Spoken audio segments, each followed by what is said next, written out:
একটা ট্রাক খুব দ্রুত গতিতে ছুটছিল আর তার ভিতরে ছিল এক বন্দী যাকে ফাঁসির ময়দানে নিয়ে যাওয়া হচ্ছিল। কিন্তু হঠাৎ সে ট্রাকের দেয়ালের একটা উঁচু অংশ ছুঁয়ে ফেলল আর তার মাথায় স্বাধীনতার একটা বুদ্ধি খেলে গেল। সে পকেট থেকে একটা কয়েন বের করলো আর আস্তে আস্তে স্ক্রু ঘোরাতে শুরু করলো। ওদিকে তার সঙ্গী টম গার্ডকে নজরে রাখছিল, যে চালকের আসনে বসেছিল। যেই না গার্ড পিছনে তাকালো, দুজনই সঙ্গে সঙ্গে শুয়ে ঘুমের অভিনয় শুরু করলো। যখন বিপদ কেটে গেল, জ্যাক আবার কাজে লেগে পড়ল। নিখুঁত সমন্বয়ের মাধ্যমে প্রথম স্ক্রুটা খুলে গেল। এরপর সে কয়েনটা টমকে দিল আর টম পরের স্ক্রু খুলতে শুরু করলো। দুজনে মিলে জোরে চাপ দিল আর শেষমেশ ট্রাকের পেছনের প্যানেল খুলে গেল। গার্ড কিছুই বুঝতে পারলো না।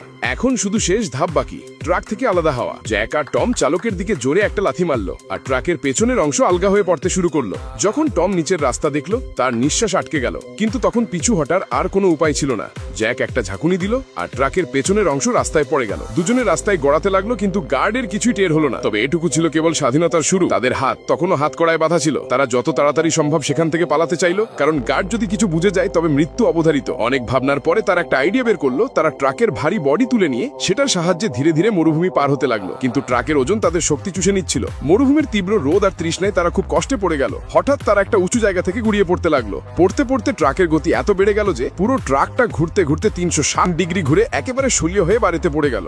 আরো একটু এগোতেই তারা দেখলো বালুর মধ্যে অর্ধেক ঢুকে থাকা একটা পুরনো ভাঙা দ্বিতীয় বিশ্বযুদ্ধের যুদ্ধ বিমান, আর তার পাশে কিছু পুরনো যন্ত্রপাতি ছিল। জ্যাকের মাথায় সঙ্গে সঙ্গে একটা বুদ্ধি খেলে গেল। সে সেই যন্ত্রপাতি আর মরুভূমির জোরালো হাওয়া ব্যবহার করে প্লেনটাকে একটা স্যান্ড ক্রুজারে রূপান্তর করে ফেললো। এখন শুধু সঠিক দিকেই এগোতে হবে। স্বাধীনতা ছিল মাত্র কয়েক কিলোমিটার দূরে, কিন্তু ঠিক তখনই ভাগ্য আবার উল্টে গেল। তাদের পালিয়ে যাওয়ার খবর গার্ডসদের কাছে পৌঁছে যায়। এখন একটা হেলিকপ্টার খুব বিপজ্জনকভাবে তাদের দিকে এগিয়ে আসছিল। তাদের সামনে একটাই উপায় ছিল, আশেপাশে যে গর্তটা ছিল সেখানেই ঝাঁপ দিতে হবে। গর্তে নামার পর জ্যাকের চোখ বড় বড় হয়ে গেল। এটা কোনো সাধারণ গর্ত ছিল না, এটা ছিল দ্বিতীয় বিশ্বযুদ্ধের সময়কার একটা গোপন অস্ত্র গুদাম। চারপাশে ছড়িয়ে ছিল প্রচুর পুরনো কিন্তু ভয়ঙ্কর অস্ত্র।